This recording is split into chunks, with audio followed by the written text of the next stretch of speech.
আমি রিয়াকশান এখনও কোনোই কিছু বুঝতে পারলাম না কিছু যে কী তার রিয়াকশান হলো, মোদি কী করলো, মানে কাগজে এমনি সব মোটামুটি পড়েছেন তো, কজন হ্যাঁ। মারা গেছে, কি হয়েছে?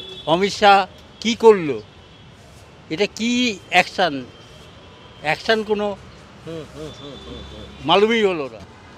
রিয়াকশন তো এটাই যে ঠিক আছে, I don't want a war, তো বাট হ্যাঁ একটা জবাব তো দেওয়া উচিত ছিল, তো সেই হিসাবে ঠিক আছে। বাট সিভিলিয়ানসরা হয়েছে সেটা তো একটা ডেফিনেটলি একটা প্রবলেম, বাট ঠিক আছে, এটা হয়তো অনেক দিন ধরে ডিউ ছিল।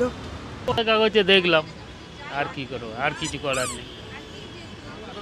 আমরা আর কি করবো, যা করবে বর্ডারে করবে ওরা।